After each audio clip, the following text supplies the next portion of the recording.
Welcome to Food U. We're your hosts. I'm Christina. And I'm Gabe, and we're here at the Union County Agricultural Center again in the demonstration kitchen with the North Carolina Cooperative Extension, and we're always thankful to them for letting us use this space. Today we are going to make an Easter brunch now that it's springtime and getting closer to Easter. So we're excited to have some different items that we'll put together for an Easter meal.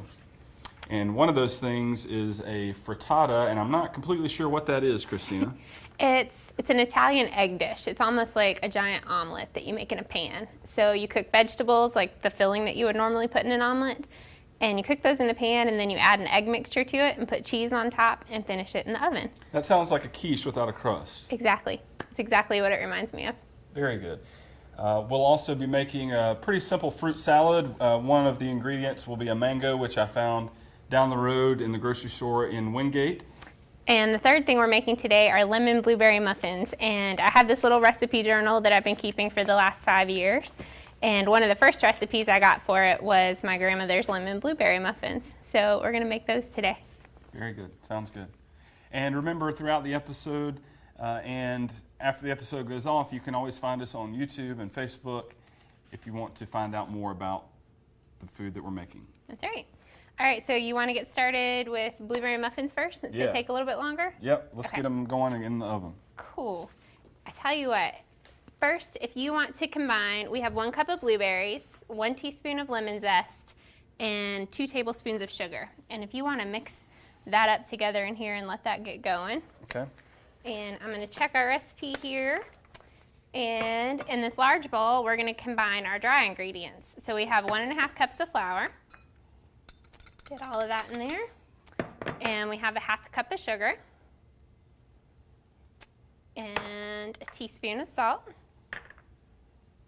And then we've got 2.5 teaspoons of baking powder, not baking soda. And then, yep, that's it for the dry ingredients. So we're going to whisk these together and combine them.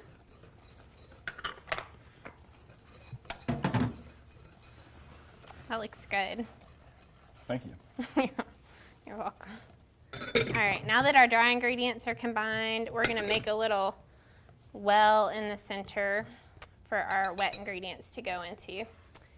And we have 1 cup of milk and 1/3 cup of canola or vegetable oil. There we go. Can I hand that to you, please? And then 1 egg. There we go. Thank you very much. And we're going to stir this up real quick. Make sure that egg gets nice and beaten.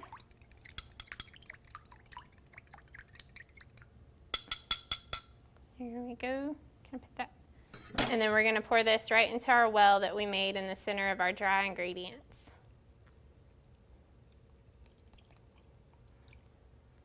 There we go. Perfect. And then we're just going to give this a gentle stir until it's just incorporated. We don't want to do this too much. Tell you what, I'm going to switch to a spatula so it doesn't get caught up in between this.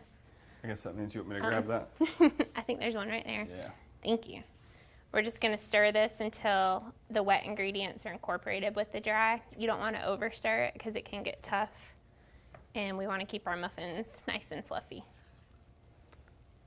There we go. That's just moist. And now we're gently going to fold in our blueberries with the sugar and the lemon zest. And would you mind pouring those in for me while I stir? Thank you. That looks fantastic with the lemon zest in it.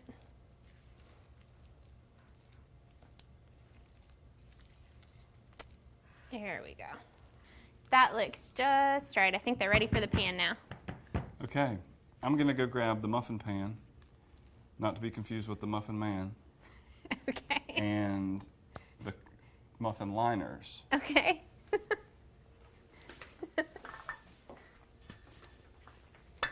Awesome. One trick my grandmother taught me when making muffins is after you put the liners in the pan to still spray them with nonstick cooking spray, and it helps them come out super easy. So can we split those up and line the pan? Yeah. Thank you. All right. Here we go. Just gonna pop these in the pan real quick.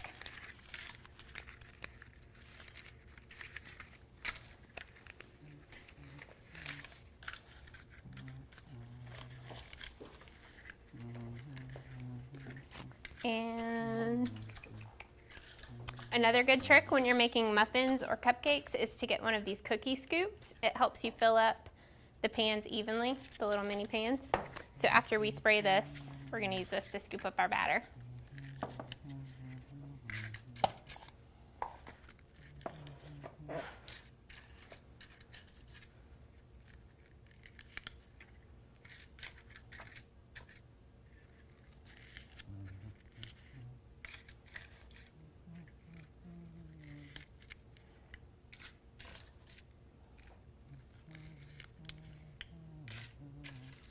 Perfect, thank you.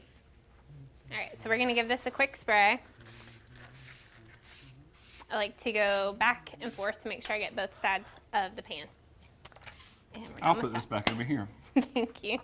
All right, so we have our cookie scoop. We're gonna fill each cup 2/3 full because we don't want it to overflow. So it's about one and a half of these scoops. There we go. And I'm gonna finish scooping these up and we're gonna take a break and we'll be right back.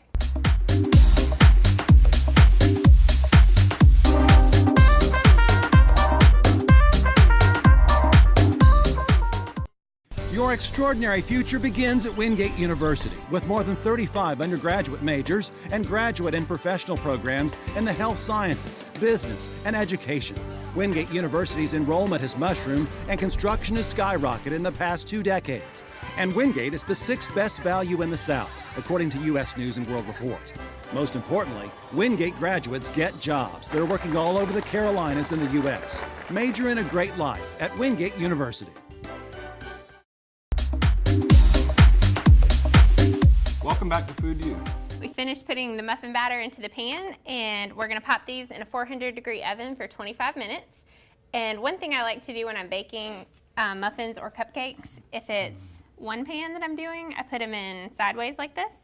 And if it's 2 pans, I put them side by side. But you wanna make sure there's a little bit of space in between the two so that air can come through and it helps it bake a little more evenly. Air can circulate around the muffins. Yep, that's your baking tip for the day. Mom? Yep. Thank you.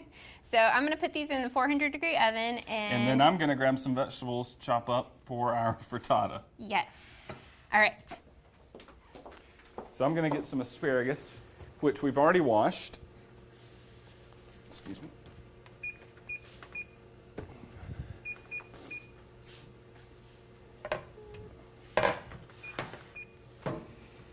And you can see the asparagus here. You can see the asparagus here where the color starts to fade out a little bit. Right around this area, the vegetable will break naturally, and most people break that off just because it's a little tough and hard to work with. So we'll do that with our pieces here. You kind of just have to play with it and find where it is. That makes sure it's all tender, the part that you're getting, right? Mm-hmm. Yeah. Well, this one doesn't want them to. There we go.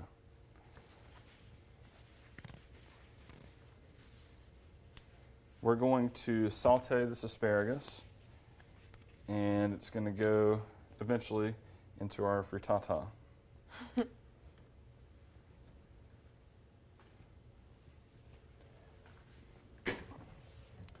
Let's see. In the meantime, Christina, if you'll grab me the olive oil, please. Sure.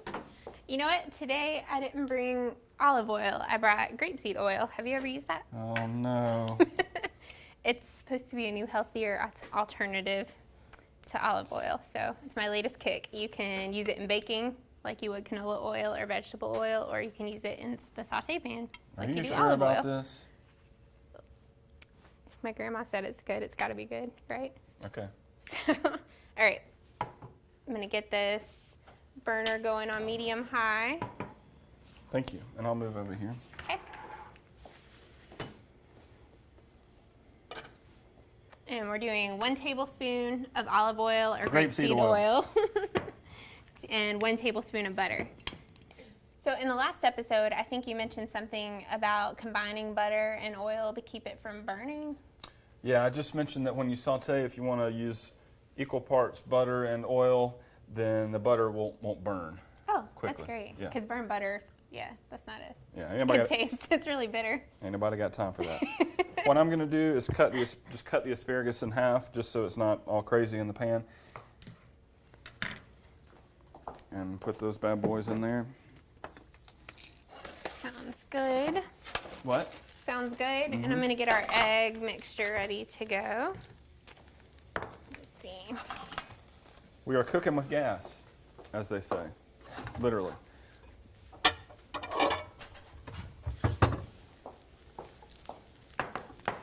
While you're sauteing that, I'm going to crack 6 eggs in a bowl.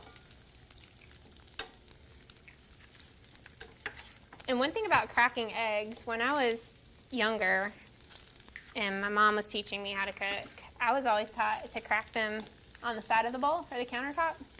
But when you do that, it makes a direct cut and you can get more shells in the egg. But if you just give it a nice tap on the counter, then it makes a perfect little hole for you to put your thumbs in and crack it without shells.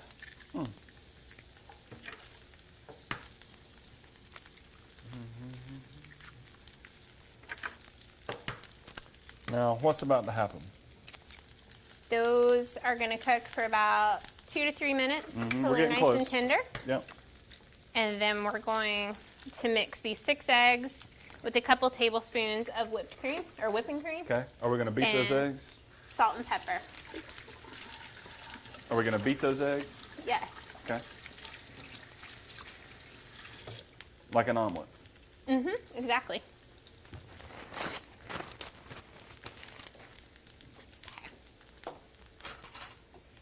You may start cutting tomatoes. I'll get that in a second when we put our egg mixture in. Give these a nice little whisk.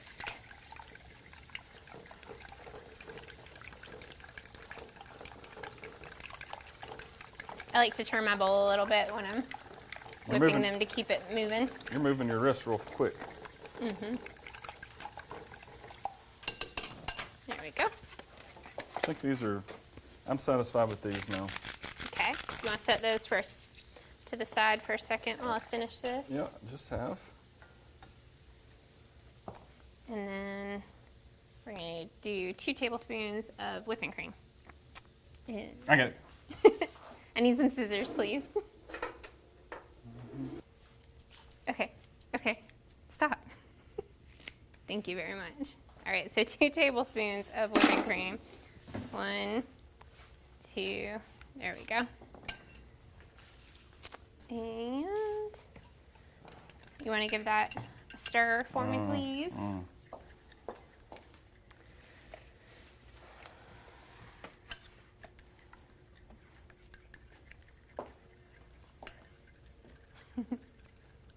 Okay. Awesome. So we're going to pour this over the asparagus and let it cook over medium heat for a couple minutes till Okay. it starts to set up. I'm going to get the heat going Okay. again. I'm pouring now. Okay. And you want to keep it on medium low. Well, okay. And I'm going to slice up a couple Roma tomatoes and we're going to put those I'm going to, go ahead. into the egg mixture. I'm going to just mix it so the asparagus is evenly distributed because it got kind of pushed to the side there. Okay. Okay? Now it's mixed up. And you can use Roma tomatoes or you can use a regular tomato and seed it. I like Roma tomatoes because they don't have a lot of the juiciness inside, so there's not a lot to seed out. It keeps your frittata from getting too wet. So, do you want to arrange these in the frittata? Yeah. Okay, cool. And I think I'm going to cut up one more. Let's load it up. And what? Load it up.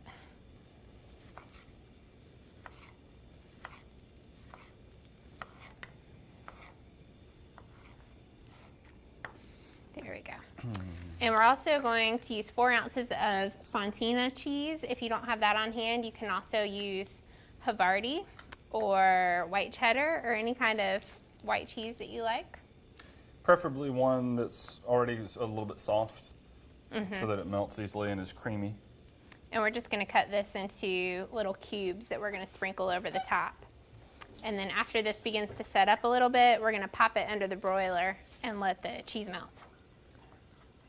There's cubes. I don't think that's enough. Okay. And 4 ounces. A typical pack of cheese is 8 ounces. So this would be about half of that. Here we go. And while These we're in too? Put these in too? Mm-hmm. That's a lot of cheese. It's good. I know it's good. And while we're finishing this up, I'm gonna get the broiler turned on and check on our muffins, and we'll be right back.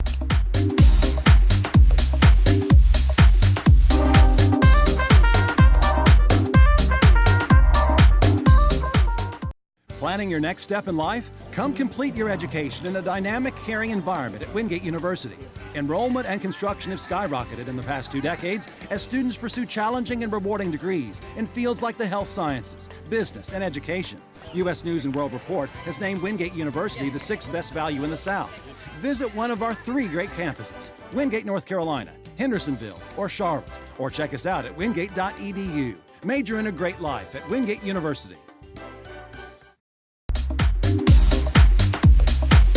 Welcome back. So our muffins are about done. I'm gonna go pull those out, and then I'm gonna get our frittata going under the broiler. We're Great. gonna broil it on low for 5 minutes. And I'm going to start cutting up some fruit for our fruit salad. Awesome. So we're starting with strawberries, and we've got some strawberries from the grocery store. Strawberries aren't ripe around here quite yet. And a lot of these are real big, like this one is super big. And so what I'm having to do is take the leaves off and the cap off of the strawberry and the hard core in the middle.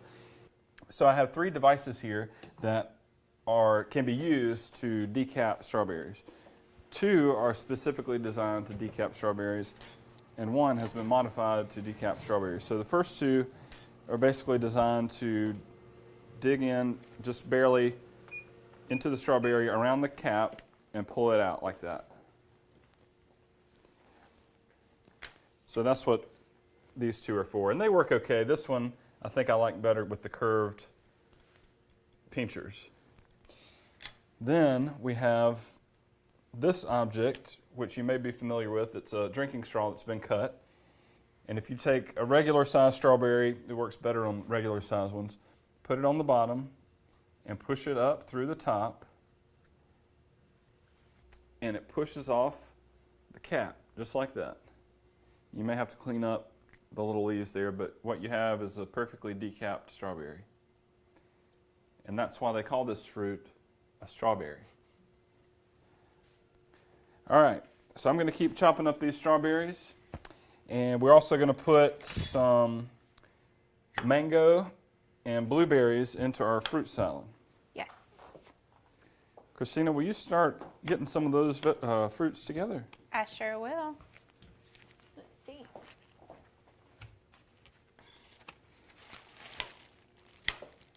We're gonna use mango and blueberries and red grapes.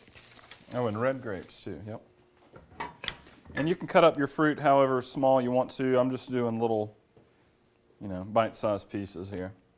And this is the bowl we're gonna put it in so we can start putting fruit in there. So we're using red grapes. You could use green ones. I like to use red because I think they're a little bit sweeter. Do you have a preference? I prefer red grapes or even black grapes. I'm not sure why, but usually I think they have a thinner skin, which I like.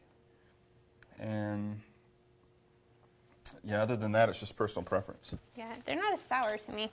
Sour grapes. Yeah. All our fruit here we've washed. We want to make sure we get all the pesticides and stuff off of it. And if you want to talk a little bit about that, I'm going to go grab the frittata. I think it's ready. Okay.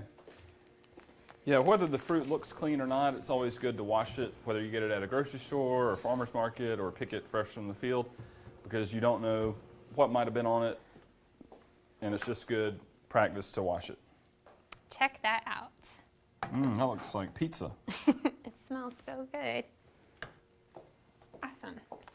All right, so let's see. We're going to use about 1.5 cups of red grapes and a pound of strawberries cut up, and 1 mango, and a cup of blueberries. So that's good for our grapes. I'm going to sprinkle our blueberries in here.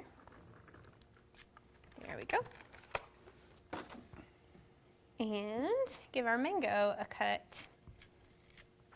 And when you're cutting a mango, it's kind of an oblong fruit. It looks like an oval.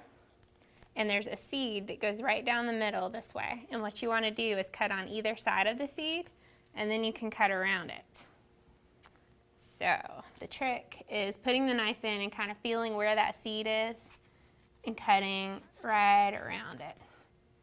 And there you can see the seed in the middle. That mango may have been a little too ripe, but that's okay. It'll still taste good. Yeah. And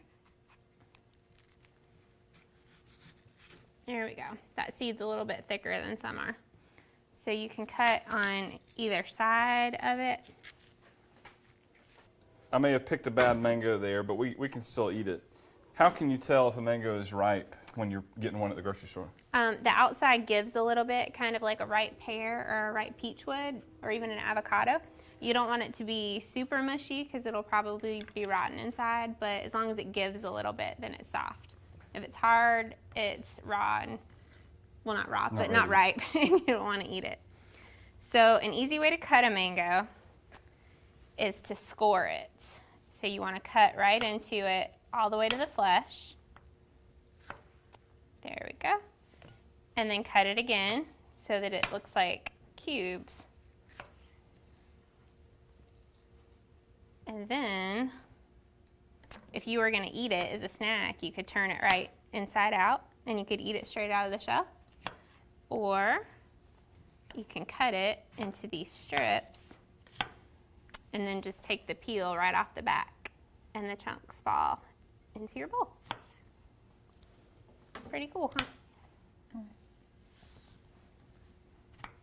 All right. This is looking pretty colorful.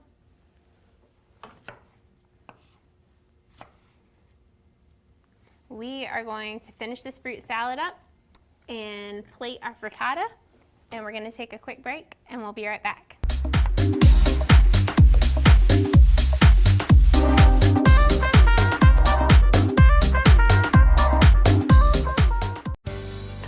What is Wingate?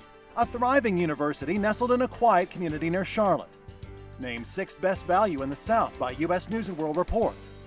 Leading the way in the health sciences with pharmacy, PA studies, and nursing. What is Wingate? Big enough to offer 22 NCAA sports. Small enough to attract the best and brightest in the world. What is Wingate? Wingate is you. Wingate University. Major in a great life.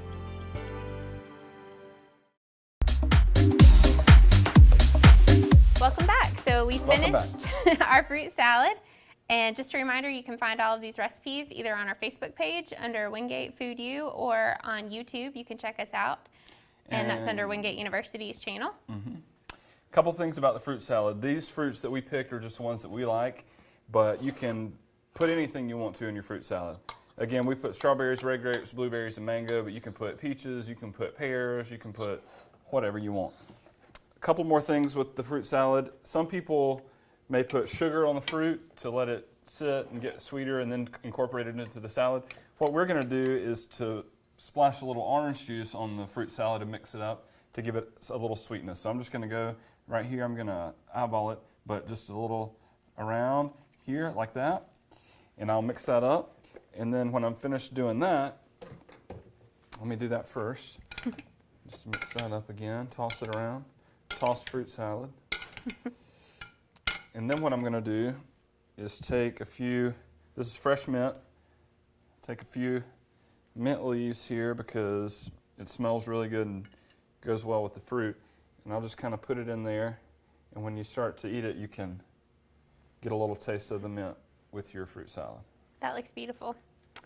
And our frittata is done here, and when you're ready to serve it, you want to let it sit after it comes out of the broiler for maybe like 2 or 3 minutes, just to let it finish setting up. And then just gently run a straight edge knife, you don't want to use a serrated one, through it. And once you've cut it into pieces, you just slide your spatula underneath it and it comes right out. And that looks awesome. You can see the asparagus and the cheese melted on top and the tomatoes in it. And serve up one more. Perfect. There we go. Okay. And a couple blueberry muffins. And we can serve up some fruit salad.